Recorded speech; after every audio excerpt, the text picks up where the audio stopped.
Era una noche de abatida, y la clientela habitual se había reunido en la roca de guía. No podía decirse que 5 personas formaran un grupo muy numeroso, pero últimamente, en los tiempos que corrían, nunca se reunían más de 5 clientes en la taberna. El viejo Cobb oficiaba de narrador y suministrador de consejos. Los que estaban sentados a la barra bebían y escuchaban. En la cocina, un joven posadero, de pie junto a la puerta, sonreía mientras escuchaba los detalles de una historia que ya conocía. Cuando despertó, Taborlin el Grande estaba encerrado en una alta torre. Le habían quitado la espada y lo habían despojado de sus herramientas. No tenía ni la llave, ni la moneda, ni la vela. Pero no crean que eso era lo peor. Cobb hizo una pausa para añadir suspenso. Porque las lámparas de la pared ardían con llamas azules. Graham, Jake y Shep asintieron con la cabeza. Los 3 amigos habían crecido juntos, escuchando las historias que contaba Cobb e ignorando sus consejos. Cobb miró con los ojos entrecerrados al miembro más nuevo y más atento de su reducido público, el aprendiz de herrero. ¿Sabes qué significa eso, muchacho? Llamaban muchacho al aprendiz de herrero, pese a que les pasaba un palmo a todos. Los pueblos pequeños son así, y seguramente seguirían llamándolo muchacho hasta que tuviera una barba poblada o hasta que, harto de ese apelativo, hiciera sangrar a alguien por la nariz. El muchacho asintió lentamente y respondió. «Los Chandrian».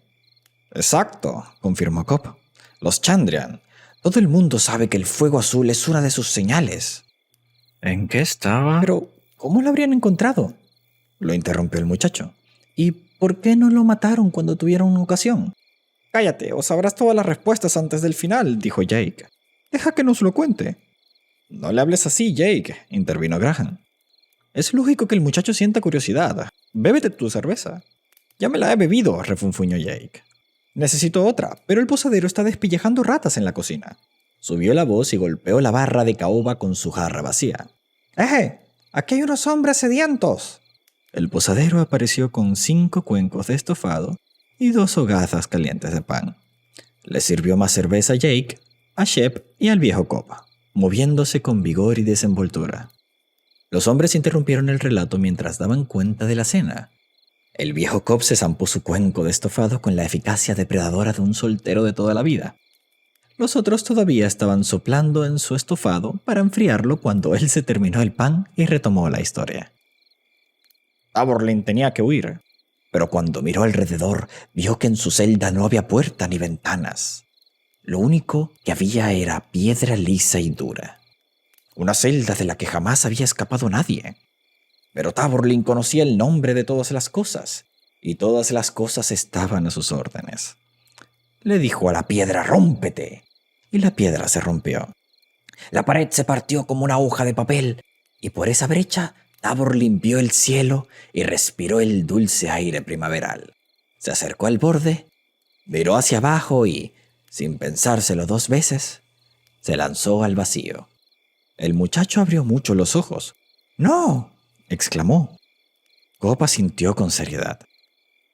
Taborlin se precipitó, pero no perdió la esperanza, porque conocía el nombre del viento, y el viento le obedeció. Le habló al viento y éste lo meció y lo acarició. Lo bajó hasta el suelo suavemente, como si fuera un vilano de cardo, y lo posó de pie con la dulzura del beso de una madre. Y cuando Taborlin llegó al suelo y se tocó el costado donde lo habían apuñalado, vio que no tenía más que un rasguño. Quizá fuera cuestión de suerte. Cobb se dio unos golpecitos en el puente de la nariz, con aire de complicidad. O quizá tuviera algo que ver con el amuleto que llevaba debajo de la camisa. «¿Qué amuleto?», preguntó el muchacho intrigado, con la boca llena de estofado. El viejo Cobb se inclinó hacia atrás en el taburete, contento de que le exigieran más detalles. Unos días antes, Taborlin había conocido a un calderero en el camino, y aunque Taborlin no llevaba mucha comida, compartió su cena con el anciano. «Una decisión muy sensata», le dijo Graham en voz baja al muchacho, «porque como sabe todo el mundo, un calderero siempre paga doblemente los favores». «No, rezongó Jake. Dilo bien. Con un consejo paga doble el calderero el favor imperecedero. El posadero, que estaba plantado en la puerta de la cocina, detrás de la barra, habló por primera vez esa noche. Te dejas más de la mitad. Siempre sus deudas paga el calderero. Paga una vez cuando lo ha comprado, paga doble a quien le ha ayudado, paga triple a quien le ha insultado. Los hombres que estaban sentados a la barra se mostraron casi sorprendidos de ver a Cote allí de pie. Llevaban meses yendo a la roca de guía todas las noches de abatida, y hasta entonces Cote nunca había participado en la conversación. De hecho, eso no le extrañaba a nadie. Solo llevaba un año en el pueblo. Todavía lo consideraban un forastero. El aprendiz de herrero vivía allí desde los 11 años y seguían llamándole ese chico de Ranish, como si Ranish fuera un país extranjero y no un pueblo que estaba a menos de 50 kilómetros de allí. Lo oí decir una vez, dijo Cote, notablemente turbado para llenar el silencio. El viejo Cobb asintió con la cabeza, carraspeó y retomó el hilo de la historia. Pues bien, ese amuleto valía un cubo lleno de reales de oro, pero para recompensar a Taborlin por su generosidad, el calderero se lo vendió por solo un penique de hierro, un penique de cobre y un penique de plata. Era negro como una noche de invierno y estaba frío como el hielo. Pero mientras lo llevara colgado del cuello, Taborlin estaría a salvo de todas las cosas malignas, demonios y demás. Daría lo que fuera por una cosa así en los tiempos que corren, dijo Shep sombrío. Era el que más había bebido y el que menos había hablado en el curso de la velada. Todos sabían que algo malo había pasado en su granja la noche del prendido pasado. Pero como eran buenos amigos, no le habían insistido para que se lo contara. Al menos no tan pronto, ni estando todos tan sobrios. Ya, ¿y quién no?, dijo el viejo Cobb diplomáticamente, y dio un largo sorbo de su cerveza. No sabía que los Chandrian fueran demonios, dijo el muchacho. Tenía entendido... No son demonios, dijo Jake con firmeza. Fueron las 6 primeras personas que rechazaron el camino marcado por Telu, y él los maldijo y los condenó a deambular por los rincones de... ¿Eres tú quien cuenta esta historia, Jacob Walker?, saltó Cobb. Porque si es así, puedes continuar. Los dos hombres se miraron un largo rato con fijeza. Al final, Jake desvió la mirada y masculló algo que quizá fuera una disculpa. Cobb se volvió hacia el muchacho y explicó. Ese es el misterio de los Chandrian. ¿De dónde vienen? ¿A dónde van después de cometer sus sangrientos crímenes? ¿Son hombres que vendieron su alma? ¿Demonios? ¿Espíritus? Nadie lo sabe. Cobb le lanzó una mirada de profundo desdén a Jake y añadió, aunque los imbéciles aseguran saberlo. A partir de ese momento, la historia dio pie a numerosas discusiones sobre la naturaleza de los Chandrian, sobre las señales que alertaban de su presencia, a los que estaban atentos, y sobre si el amuleto protegería a Taborlin de los bandidos o de los perros enloquecidos, o de las caídas del caballo. La conversación se estaba acalorando cuando la puerta se abrió de par en par. Jake giró la cabeza. Ya era hora, Carter. Explícale a este idiota cuál es la diferencia entre un demonio y un perro. Todo el mundo sabe... Jake se interrumpió y corrió hacia la puerta. ¡Por el cuerpo de Dios! ¿Qué te ha pasado? Carter dio un paso hacia la luz. Estaba pálido y tenía la cara manchada de sangre. Apretaba contra el pecho una vieja manta de montar a caballo con una forma extraña, incómoda de sujetar, como si llevara un montón de astillas para prender el fuego. Al verlo, sus amigos se levantaron de los taburetes y corrieron hacia él. «Estoy bien», dijo Carter mientras entraba lentamente en la taberna. Tenía los ojos muy abiertos, como un caballo asustadizo. Estoy bien». Dejó caer la manta encima de la mesa más cercana y el fardo golpeó con un ruido sonoro contra la madera, como si estuviera cargado de piedras. Tenía la ropa llena de cortes largos y rectos. La camisa gris colgaba hecha jirones, salvo donde la tenía pegada al cuerpo, manchada de una sustancia mate de color rojo oscuro. Graham intentó sentarlo en una silla. «¡Madre de Dios! ¡Siéntate, Carter! ¿Qué te ha pasado? ¡Siéntate!» Carter sacudió la cabeza con testarudez. «Ya os he dicho que estoy bien. No estoy malherido». «¿Cuántos eran?», preguntó Graham. «1», respondió Carter. «Pero no es lo que pensáis». «Maldita sea, ya te lo dije, Carter», prorrumpió el viejo Cobb con la mezcla de susto y enfado propia de los parientes y de los amigos íntimos. «Llevo meses diciéndotelo, no puedes salir solo, no puedes ir hasta Baed, es peligroso». Jake le puso una mano en el brazo al anciano para hacerlo callar. «Venga, siéntate», insistió Graham, que todavía intentaba llevar a Carter hasta una silla. «Quítate esa camisa para que podamos lavarte». Carter sacudió la cabeza. «Estoy bien, tengo algunos cortes, pero la sangre es casi toda de Nellie. Le saltó encima. La mató a unos 3 kilómetros del pueblo, más allá del puente viejo». Esa noticia fue recibida con un profundo silencio. El aprendiz de herrero le puso una mano en el hombro a Carter y dijo, comprensivo, «Vaya, lo siento mucho. Era dócil como un cordero. Cuando nos la traía a cerrar, nunca intentaba morder ni tirar cosas. El mejor caballo del pueblo. Maldita sea, yo», balbuceó. «Caray, no sé qué decir». Miró alrededor con gesto de impotencia. Cobb consiguió soltarse de Jake. «Ya te lo dije», repitió apuntando a Carter con el dedo índice. «Últimamente hay por ahí tipos capaces de matarte por un par de peniques, y no digamos por un caballo y un carro. ¿Qué vas a hacer ahora? ¿Tirar tú del carro?» Hubo un momento de incómodo silencio. Jake y Cobb se miraron con odio. Los demás parecían no saber qué decir ni cómo consolar a su amigo. Sin llamar la atención, el posadero se abrió paso entre el silencio. Pasó con destreza al lado de Shep, con los brazos cargados de objetos, que empezó a disponer encima de una mesa cercana. Un cuenco de agua caliente, unas tijeras, unos retales de sábanas limpios, unas cuantas botellas de cristal, aguja e hilo de tripa. «Si me hubiera hecho caso, esto no habría pasado», masculló el viejo Cobb. Jake intentó hacerlo callar, pero Cobb le ignoró. «Solo digo la verdad. Lo de Nelly es una lástima, pero será mejor que me escuche ahora si no quiero acabar muerto. Con esa clase de tipos no se tiene suerte 2 veces». Carter apretó los labios, dibujando una fina línea. Estiró un brazo y tiró del extremo de la manta ensangrentada. Lo que había dentro rodó sobre sí mismo una vez y se enganchó en la tela. Carter dio otro tirón y se oyó un fuerte ruido, como si hubieran vaciado un saco de guijarros encima de la mesa. Era una araña negra como el carbón y del tamaño de una rueda de carro. El aprendiz de herrero dio un brinco hacia atrás. Chocó contra una mesa, la derribó y estuvo a punto de caer él también hacia el suelo. El rostro de Cobb se aflojó. Graham, Shep y Jake dieron gritos inarticulados y se apartaron llevándose las manos a la cara. Carter retrocedió un paso en un gesto crispado. El silencio inundó la habitación como un sudor frío. El posadero frunció el ceño. «No puede ser que ya hayan llegado tan al oeste», dijo en voz baja. De no ser por el silencio, lo más probable es que nadie lo hubiera oído. Pero lo oyeron. Todos apartaron la vista de aquella cosa que había encima de la mesa y miraron mudos al pelirrojo. Jake fue el primero en recuperar el habla. «¿Sabes qué es?» El posadero tenía la mirada ausente. «Un Skrull», respondió ensimismado. «Creí que las montañas...» «¿Un Skrull?», le cortó Jake. «Por el carbonizado cuerpo de Dios, Cote. ¿Habías visto alguna vez una cosa como esa?» «¿Cómo?». El posadero levantó bruscamente la cabeza, como si de pronto hubiera recordado dónde estaba. No, claro que no». Al ver que era el único que se había quedado a escasa distancia de aquella cosa negra, dio un paso hacia atrás. «Es algo que oí decir». Todos lo miraron. «¿Os acordáis del comerciante que vino hace un par de siglos?». Todos asintieron.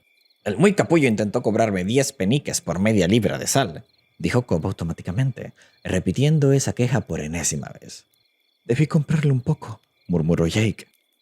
Graham asintió en silencio. «Era un miserable», escupió Cobb con desprecio, como si aquellas palabras tan familiares lo reconfortaran. «En un momento de apuro podría pagarle 2, pero 10 es un robo». «No es un robo si hay más cosas de esas en el camino», dijo Shep sombrío. Todos volvieron a dirigir la mirada hacia la cosa que estaba encima de la mesa. Comentó que había oído decir que los habían visto cerca de Melcombe. Se apresuró a decir Cote escudriñando el rostro de sus clientes, que seguían observando aquella cosa. «Creí que solo pretendía subir los precios». «¿Qué más te contó?», preguntó Carter. El posadero se quedó un momento pensativo y luego se encogió de hombros. «No me enteré de toda la historia. Solo se quedó un par de horas en el pueblo. No me gustan las arañas», dijo el aprendiz de herrero. Se había quedado a más de 4 metros de la mesa. «Tapadla». «No es una araña», aclaró Jake. «No tiene ojos». «Tampoco tiene boca», apuntó Carter. «¿Cómo come?». «¿Qué come?», preguntó Shep, sombrío. El posadero seguía observando aquella cosa con curiosidad. Se acercó un poco más y estiró un brazo. Los demás se apartaron un poco más de la mesa. «Cuidado», dijo Carter. «Tiene las patas afiladas como cuchillos». «Como navajas de afeitar, diría yo», dijo Cote. Acarició con sus largos dedos el cuerpo negro e informe del Skrull. «Es duro y suave, como la cerámica». «No lo toques», dijo el aprendiz de herrero. Con cuidado, el posadero cogió una de las largas y lisas patas e intentó partirla con ambas manos, como si fuera un palo. «No, no es duro como la cerámica», rectificó. La puso contra el borde de la mesa y se apoyó en ella con todo el peso del cuerpo. La pata se partió con un fuerte crack. «Parece más bien piedra». Miró a Carter y preguntó: «¿Cómo se hizo todas esas grietas?». Señaló las finas rajas que cubrían la lisa y negra superficie del cuerpo. «Nelly se le cayó encima», explicó Carter. «Esa cosa saltó de un árbol y empezó a trepar por ella, haciéndole cortes con las patas. Se movía muy deprisa. Yo ni siquiera sabía qué estaba pasando». Ante la insistencia de Graham, Carter se dejó caer, por fin, en la silla. «Nelly se enredó con el arnés, se cayó encima de esa cosa y le rompió unas cuantas patas. Entonces eso se dirigió hacia mí, se me subió encima y empezó a treparme por todo el cuerpo». Cruzó los brazos sobre el pecho ensangrentado y se estremeció. «Conseguí quitármelo de encima y lo pisé con todas mis fuerzas. Entonces volvió a subírseme». Dejó la frase sin terminar. Estaba pálido como la cera. El posadero asintió con la cabeza y siguió examinando aquella cosa. No tiene sangre ni órganos. Por dentro es solo una masa gris. Hundió un dedo. Como una seta. «Ortelu, no la toques más», dijo suplicante el aprendiz de herrero. «A veces las arañas pican después de muertas». «¿Queréis hacer el favor?», intervino Cod con mordacidad. «Las arañas no son grandes como cerdos. Ya sabéis que es otra cosa». Miró alrededor, deteniéndose en cada uno de los presentes. «¡Es un demonio!». Todos miraron aquella cosa rota. «No digas tonterías», dijo Jake, acostumbrado a llevar la contraria. «No es como...». Hizo un ademán vago. «No puede...». Todos sabían qué estaba pensando. Era verdad que existían los demonios, pero eran como los ángeles de Telo. Eran como los héroes y como los reyes. Pertenecían al mundo de las historias. Taborlin el Grande invocaba al fuego y a los rayos para destruir demonios. Telo los destrozaba con las manos y los lanzaba aullantes a un vacío innombrable. Tu amigo de la infancia no mataba a uno a pisotones en el camino de Baedonbrid. Eso era ridículo. Cote se pasó una mano por el cabello rojo y luego interrumpió el silencio. «Solo hay una forma de saberlo», dijo metiéndose una mano en el bolsillo. «Hierro o fuego». Sacó una abultada bolsita de cuero. «Y el nombre de Dios», puntualizó Graham. «Los demonios temen 3 cosas: el hierro frío, el fuego limpio y el sagrado nombre de Dios». El posadero apretó los labios sin llegar a esbozar una mueca de desagrado. «Claro», dijo mientras vaciaba la bolsita de cuero sobre la mesa, y empezó a rebuscar entre las monedas. Había pesados talentos de plata, finos sueldos de plata, iotas de cobre, medios peniques y drabines de hierro. ¿Alguien tiene una ardita?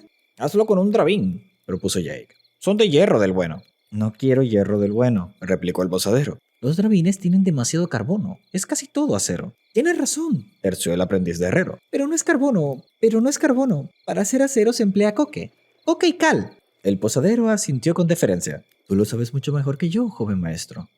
Al fin y al cabo, te dedicas a eso». Sus largos dedos encontraron por fin un fino ardite entre el montón de monedas. Lo alzó. «Aquí está». «¿Qué le hará?», preguntó Jake. «El hierro mata a los demonios», dijo Cobb con voz vacilante. «Pero este ya está muerto. Quizá no le haga nada». «Solo hay una forma de averiguarlo». El posadero los miró a todos a los ojos, uno por uno, como tanteándolos.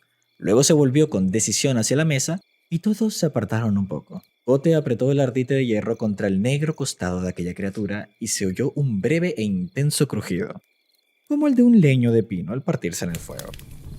Todos se sobresaltaron y luego se relajaron al ver que aquella cosa negra seguía sin moverse. Cobb y los demás intercambiaron unas sonrisas temblorosas, como niños asustados por una historia de fantasmas. Pero se les borró la sonrisa de los labios cuando la habitación se llenó del dulce y acre olor a flores podridas y pelo quemado. El posadero puso el ardite sobre la mesa con un fuerte clic. «Bueno», dijo secándose las manos en el delantal, «supongo que ya ha quedado claro. ¿Qué hacemos ahora?». Unas horas más tarde, el posadero, plantado en la puerta de la roca de guía, descansó la vista contemplando la oscuridad. Retazos de luz procedentes de las ventanas de la posada se proyectaban sobre el camino de tierra y las puertas de la herrería de enfrente. No era un camino muy ancho ni muy transitado. No parecía que condujera a ninguna parte, como pasa con algunos caminos. El posadero inspiró el aire otoñal y miró alrededor, inquieto, como si esperase que sucediera algo. Se hacía llamar Cote. Había elegido ese nombre cuidadosamente cuando llegó a ese lugar. Había adoptado un nuevo nombre por las razones habituales, y también por algunas no tan habituales, entre las que estaba el hecho de que, para él, los nombres tenían importancia. Miró hacia arriba y vio un millar de estrellas centelleando en el oscuro terciopelo de una noche sin luna. Las conocía todas, sus historias y sus nombres. Las conocía bien y le eran tan familiares como, por ejemplo, sus propias manos. Miró hacia abajo, suspiró sin darse cuenta y entró en la posada. Echó el cerrojo de la puerta y cerró las grandes ventanas de la taberna, como si quisiera alejarse de las estrellas y de sus muchos nombres. Barrió el suelo metódicamente, sin dejarse ni un rincón. Limpió las mesas y la barra, desplazándose de un sitio a otro con paciente eficacia. Tras una hora de trabajo, el agua del cubo todavía estaba tan limpia que una dama habría podido lavarse las manos con ella. Por último, llevó un taburete detrás de la barra y empezó a limpiar el enorme despliegue de botellas apretujadas entre los dos inmensos barriles. Esa tarea no la realizó con tanto esmero como las otras, y de pronto se hizo evidente que limpiar las botellas era solo un pretexto para tener las manos ocupadas. Incluso tarareó un poco, aunque ni se dio cuenta. Si lo hubiera sabido, habría dejado de hacerlo. Hacía girar las botellas con sus largas y elegantes manos, y la familiaridad de ese movimiento borró algunas arrugas de cansancio de su rostro, haciéndolo parecer más joven. Por debajo de los 30 años. Muy por debajo de los 30 años. Era joven para ser posadero. Era joven para que se marcaran en su rostro tantas arrugas de cansancio. Gote llegó al final de la escalera y abrió la puerta. Su habitación era austera, casi monacal. En el centro había una chimenea de piedra negra, un par de butacas y una mesita. Aparte de eso, no había más muebles que una cama estrecha con un gran arcón oscuro a los pies. Ninguna decoración en las paredes. Nada que cubriera el suelo de madera. Se oyeron pasos en el pasillo y un joven entró en la habitación con un cuenco de estofado que humeaba y olía a pimienta. Era moreno y atractivo, con la sonrisa fácil y unos ojos que revelaban astucia. «Hacía semanas que no subías tan tarde», dijo al mismo tiempo que le daba el cuenco. «Esta noche deben de haber contado buenas historias, Reshi». Reshi era otro de los nombres del posadero, casi un apodo. Al oírlo, una de las comisuras de su boca se desplazó componiendo una sonrisa irónica y se sentó en la butaca que había delante del fuego. «A ver, Bast, ¿qué has aprendido hoy?» «Hoy, maestro, he aprendido por qué los grandes amantes tienen mejor vista que los grandes eruditos». «¿Ah, sí? ¿Y por qué es Bast?», preguntó Cote con un deje jocoso en la voz. Bast cerró la puerta y se sentó en la otra butaca, girándola para colocarse enfrente de su maestro y del fuego. Se movía con una elegancia y una delicadeza extrañas, casi como si danzara. «Verás, Reshi, todos los libros interesantes se encuentran en lugares interiores y mal iluminados. En cambio, las muchachas adorables suelen estar al aire libre, y por lo tanto, es mucho más fácil estudiarlas sin riesgo de estropearse la vista». Cote asintió. Pero un alumno excepcionalmente listo podría llevarse un libro afuera y así podría mejorar sin temor a perjudicar su valiosa facultad de la vista. Lo mismo pensé yo, Reshi, que soy, por supuesto, un alumno excepcionalmente listo. Por supuesto. Pero cuando encontré un sitio al sol donde podía leer, una muchacha hermosa se me acercó y me impidió dedicarme a la lectura. Terminó Blast con un floreo. Cote dio un suspiro. ¿Me equivoco si deduzco que hoy no has podido leer ni una página de Celum Tintura? Bast compuso un gesto de falso arrepentimiento. Cote miró el fuego y trató de adoptar una expresión severa, pero no lo consiguió. «Ay, Bast, espero que esa muchacha fuera tan adorable como una brisa templada bajo la sombra de un árbol. Ya sé que soy un mal maestro por decirlo, pero me alegro. Ahora mismo no estoy muy inspirado para una larga tanda de lecciones». Hubo un momento de silencio. Esta noche a Carter lo ha atacado un Skrull. La fácil sonrisa de Bast desapareció como si se le resquebrajara una máscara, dejándole un semblante pálido y afligido. Hizo ademán de levantarse, como si pensara salir corriendo de la habitación. Entonces frunció el ceño, abochornado, y se obligó a sentarse de nuevo en la butaca. «¿Cómo lo sabes? ¿Quién ha encontrado su cadáver?» «Carter sigue vivo, Bast. Lo ha traído aquí». Solo había uno. No puede haber un solo Skrull, dijo Bast con rotundidad. ¿Ya lo sabes? Sí, lo sé, afirmó Kote. Pero el hecho es que solo había uno. ¿Y dices que Carter lo mató? Se extrañó Bast. No pudo ser un Skrull. Quizá era un Skrull, Bast. Lo he visto con mis propios ojos. Kote lo miró con seriedad y añadió. Carter tuvo suerte. Eso es todo. Aunque quedó muy mal herido. Le he dado 48 puntos. He gastado casi todo el hilo de tripa que tenía. Kote cogió su cuenco de estofado y prosiguió. Si alguien pregunta, diles que mi abuelo era un guardia de caravanas que me enseñó a limpiar y coser heridas. Esta noche estaban todos demasiado conmocionados para hacer preguntas, pero mañana algunos sentirán curiosidad. Y eso no me interesa. Sopló en el cuenco levantando una nube de vaho que le tapó la cara. ¿Qué has hecho con el cadáver? Yo no he hecho nada con el cadáver, aclaró Kote. Yo solo soy un posadero. No me corresponde ocuparme de ese tipo de cosas. No puedes dejar que se las arreglen ellos solos, Reshi. Kote suspiró. Se lo han llevado al sacerdote, que ha hecho todo lo que hay que hacer, aunque por motivos totalmente equivocados. Bast abrió la boca, pero antes de que pudiera decir algo, Kote continuó. Sí, me he asegurado de que la fosa fuera lo bastante profunda. Sí, me he asegurado de que hubiera madera de cerval en el fuego. Sí, me he asegurado de que ardiera bien antes de que lo enterrasen. Y sí, me he asegurado de que nadie se quedara un trozo como recuerdo. Frunció la frente hasta juntar las cejas. No soy idiota, ¿sabes? Bast se relajó notablemente y se recostó de nuevo en la butaca. Ya sé que no eres idiota, Reshi, pero yo no confiaría en que la mitad de esos tipos sean capaces de mear a sotavento sin ayuda. Se quedó un momento pensativo. No me explico que solo hubiese uno. Quizá murieran cuando atravesaron las montañas, sugirió Kote. Todos menos ese. Puede ser, admitió Bast de mala gana. Quizá fuera esa tormenta de hace un par de días, apuntó Kote. Fue una auténtica tumbacarretas, como las llamábamos en la troupe. El viento y la lluvia podrían haber hecho que uno se separara de la manada. Me gusta más tu primera idea, Reshi, dijo Bast incómodo. 3 o 4 Skrulls en este pueblo serían como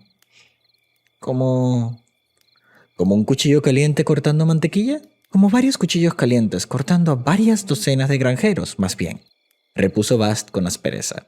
Esos tipos no saben defenderse. Apuesto a que entre todos no llegarían a juntar 6 espadas. Aunque las espadas no servirían de mucho contra los Skrulls. Hubo un largo y reflexivo silencio.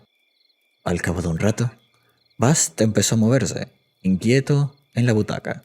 ¿Alguna noticia? Kote negó con la cabeza. Esta noche no han llegado las noticias. Carter los interrumpió cuando todavía estaban contando historias.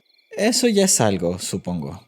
Volverá mañana por la noche. Así tendré algo que hacer. Kote metió distraídamente la cuchara en el estofado.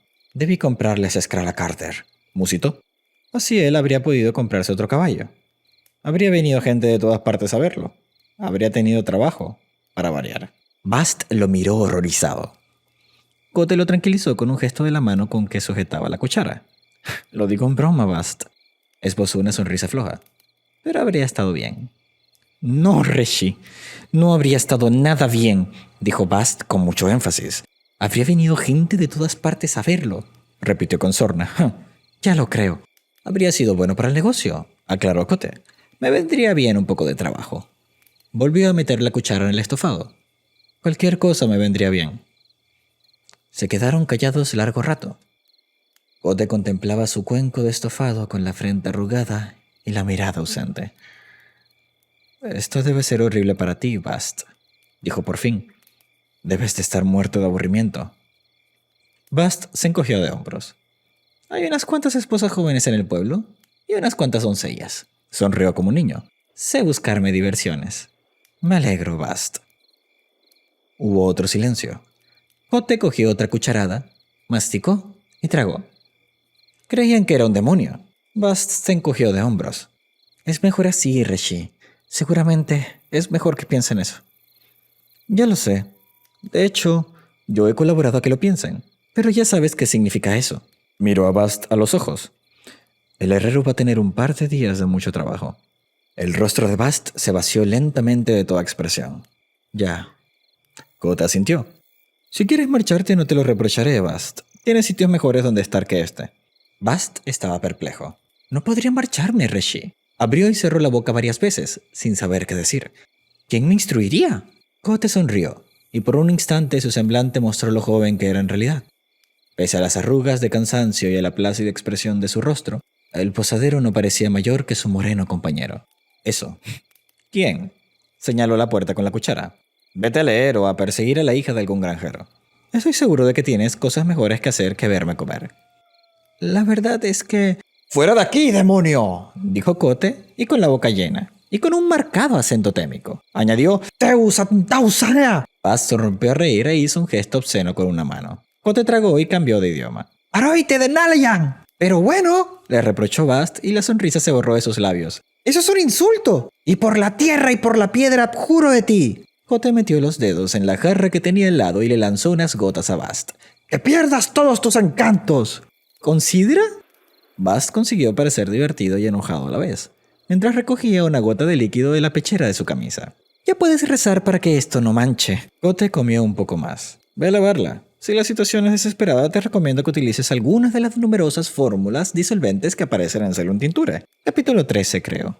Está bien. Bast se levantó y fue hacia la puerta, caminando con su extraña y desenfadada elegancia. Llámame si necesitas algo. Salió y cerró la puerta. Kote comió despacio, rebañando hasta la última gota de salsa del cuenco con un trozo de pan. Mientras comía, miraba por la ventana, o lo intentaba, porque la luz de la lámpara hacía espejear el cristal contra la oscuridad de fuera. Inquieto, paseó la mirada por la habitación. La chimenea estaba hecha de la misma piedra negra que la que había en el piso de abajo. Estaba en el centro de la habitación, una pequeña hazaña de ingeniería de la que Kote se sentía orgulloso. La cama era pequeña, poco más que un camastro, y si la tocabas veías que el colchón era casi inexistente. Un observador avezado se habría fijado en que había algo que la mirada de Kote evitaba, de la misma manera que se evita mirar a los ojos a un antiguo amante en una cena formal, o a un viejo enemigo al que se encuentra en una concurrida taberna a altas horas de la noche. Kote intentó relajarse. No lo consiguió. Se retorció las manos, suspiró, se revolvió en la butaca, y al final no pudo evitar que sus ojos se fijaran en el arcón que había a los pies de la cama. Era de roa, una madera poco común, pesada, negra como el carbón y lisa como el cristal. Muy valorada por perfumistas y alquimistas, un trozo del tamaño de un pulgar valía oro. Un arcón hecho de esa madera era un auténtico lujo. El arcón tenía 3 cierres. Uno era de hierro, otro de cobre y el tercero era invisible. Esa noche, la madera impregnaba la habitación de un aroma casi imperceptible a cítricos y a hierro recién enfriado. Cuando Kote posó la mirada en el arcón, no la apartó rápidamente. Sus ojos no resbalaron con astucia hacia un lado, fingiendo no haber reparado en él. Pero solo con mirarlo un momento, su rostro recuperó todas las arrugas que los sencillos placeres del día habían borrado. El consuelo que le habían proporcionado sus botellas y sus libros se esfumó en un segundo, dejando detrás de sus ojos solo vacío y dolor. Por un instante, una nostalgia y un pesar intenso se reflejaron en su cara. Entonces desaparecieron, y lo sustituyó el rostro cansado de un posadero, un hombre que se hacía llamar Kote. Volvió a suspirar sin darse cuenta y se puso en pie. Tardó un buen rato en pasar al lado del arcón y en llegar a la cama. Una vez acostado, tardó un buen rato en conciliar el sueño. Tal como Kote había imaginado, a la noche siguiente volvieron todos a la roca de guía para cenar y beber. Hubo unos cuantos intentos desganados de contar historias, pero fracasaron rápidamente. Nadie estaba de humor para historias. De modo que todavía era temprano cuando la conversación abordó asuntos de mayor trascendencia. Comentaron los rumores que circulaban por el pueblo, la mayoría inquietantes. El rey penitente estaba teniendo dificultades con los rebeldes en Rezabec. Eso era motivo de preocupación, aunque solo en términos generales. Rezabec quedaba muy lejos, e incluso a Cobb, que era el que más había viajado, le habría costado localizarlo en un mapa. Hablaron de los aspectos de la guerra que les afectaban directamente. Cobb predijo la recaudación de un tercer impuesto después de la cosecha. Nadie se lo discutió, pese a que nadie recordaba un año en que se hubieran cobrado 3 impuestos. Jake auguró que la cosecha sería buena, y que por lo tanto ese tercer impuesto no arruinaría a muchas familias, excepto los Bentley, que ya tenían dificultades, y a los Orison cuyas ovejas no paraban de desaparecer, y a Martin el chiflado que ese año solo había plantado cebada. Todos los granjeros con 2 dedos de frente habían plantado judías. Eso era lo bueno que tenía la guerra, que los soldados comían judías, y que los precios subirían. Después de unas cuantas cervezas más, empezaron a expresar otras preocupaciones más graves. Los caminos estaban llenos de desertores y de otros oportunistas que hacían que hasta los viajes más cortos resultaran peligrosos. Que los caminos estuvieran mal no era ninguna novedad. Eso lo daban por hecho, como daban por hecho que en invierno hiciera frío. La gente se quejaba, tomaba sus precauciones y seguía ocupándose de vivir su vida. Pero aquello era diferente. Desde hacía 2 meses los caminos estaban tan mal que la gente había dejado de quejarse. La última caravana que había pasado por el pueblo la formaban 2 carromatos y 4 guardias. El comerciante había pedido 10 peniques por media libra de sal y 15 por una barra de azúcar. No llevaba pimienta, canela ni chocolate. Tenía un pequeño saco de café, pero quería 2 talentos de plata por él. Al principio la gente se había reído de esos precios. Luego, al ver que el comerciante se mantenía firme, lo insultaron y escupieron en el suelo. Eso había ocurrido hacía 2 ciclos, 22 días. Desde entonces no había pasado por el pueblo ningún otro comerciante serio, aunque era la estación en que solían hacerlo. De modo que, pese a que todos tenían presente la amenaza de un tercer impuesto, la gente miraba en sus bolsitas de dinero y lamentaba no haber comprado un poco de algo por si las primeras nevadas se adelantaban. Nadie habló de la noche anterior, ni de esa cosa que habían quemado y enterrado. En el pueblo sí hablaban, por supuesto. Circulaban muchos rumores. Las heridas de Carter contribuían a que esos rumores se tomaran medio en serio, pero solo medio en serio. Más de uno pronunció la palabra demonio, pero tapándose la sonrisa con una mano. Solo los 6 amigos habían visto aquella cosa antes de que la enterraran. Uno de ellos estaba herido y los otros habían bebido. El sacerdote también la había visto, pero su trabajo consistía en ver demonios. Los demonios eran buenos para su negocio. Al parecer, el posadero también la había visto, pero él era un forastero. Él no podía saber esa verdad que resultaba tan obvia a todos los que habían nacido y habían crecido en aquel pueblecito. Las historias se contaban allí, pero sucedían en algún otro sitio. Aquel no era un sitio para los demonios. Además, la situación ya estaba lo bastante complicada como para buscarse más problemas. Cobb y los demás sabían que no tenía sentido hablar de ello. Si trataban de convencer a sus campesinos, solo conseguirían ponerse en ridículo, como Martin el chiflado que llevaba años intentando cavar un pozo dentro de su casa. Sin embargo, cada uno de ellos compró una barra de hierro frío en la herrería, la más pesada que pudieran blandir, y ninguno dijo en qué estaba pensando. Se limitaron a protestar porque los caminos estaban cada vez peor. Hablaron de comerciantes, de desertores, de impuestos y de que no había suficiente sal para pasar el invierno. Recordaron que 3 años atrás a nadie se le habría ocurrido cerrar las puertas con llave por la noche, y mucho menos atrancarlas. A partir de ahí, la conversación fue decayendo, y aunque ninguno reveló lo que estaba pensando, la velada terminó en una atmósfera deprimente. Eso pasaba casi todas las noches, dado los tiempos que corrían.